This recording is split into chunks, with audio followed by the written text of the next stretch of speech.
My name is Latoya Nelson Kamdang. I'm a Senior Fulbright Scholar 2018-2019. My host institution is National Taiwan University Graduate Institute of Building and Planning.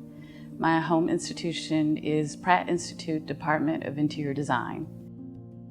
In addition to being a visiting assistant professor, I'm also a practicing architect and interior designer in New York City. So for my project, I'm researching and teaching in Indigenous architecture and on informal settlements. I selected 4 specific sites, 2 Indigenous architecture sites and 2 informal settlement sites. The 2 informal settlement sites are located in Taipei, very close to National Taiwan University, and they're called Treasure Hill and Toad Mountain. The 2 Indigenous architecture sites are Kucapungane, which is a part of the Rukai tribe, as well as Lanyu Island, which is the Tao tribe. So as part of my project, I'm co-teaching a course with Dr. Shu-Mei Huang at National Taiwan University. And the course is a heritage and conservation course looking at the process of conserving and preserving the architecture of Kucapungane. So the Rukai tribe received funding from the Ministry of Culture to renovate their site that's been around for centuries. And in addition, they were also selected in 2017 as a World Monument Site.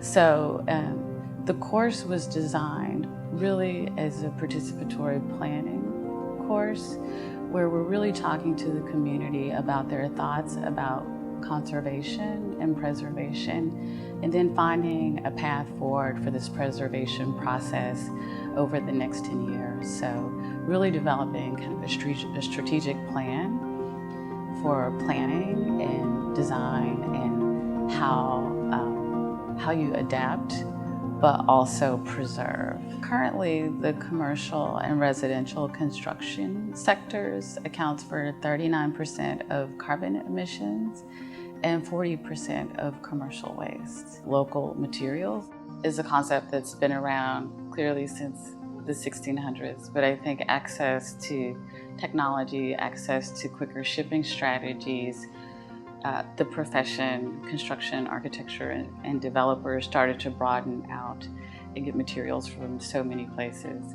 And the environmental impact of doing that, I think, was detrimental. And I think by looking into Indigenous architecture sites and the way they approach the construction process, in the way that they're operating with kind of minimal waste, with lower carbon emissions, we can start to use some of those techniques and apply those to current practice.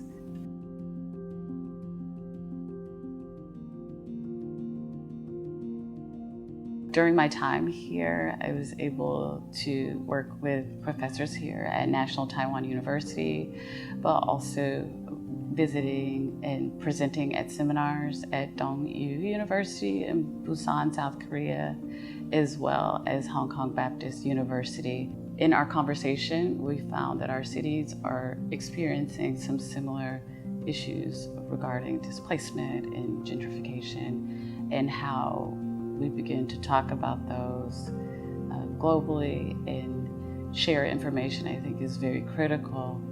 And it's my hope that by building these relationships, that they are long-term relationships that are built, is we have a very similar research agenda and we're facing very similar problems in terms of urbanization and displacement in our cities. So how we begin to find solutions to those issues, design solutions, policy solutions, I think that's something that we'll be able to collaborate on in the future. I came here to Taiwan with my 6-year-old daughter, so I had to also manage her school schedule while managing my research schedule and my teaching schedule, moving to a different country and starting a new school and integrating into a new system. That did create some additional challenges. I have no regrets about her being here because I think in ways it was so rewarding, even to the research process, to have her as a part of the process. What I found that if she was around and I was interviewing people, they would let their guard down. So in one sense that it was a challenge in terms of the time and finding the balance and then getting access to the sites. On the other hand, it created a more warm interaction with the research participants.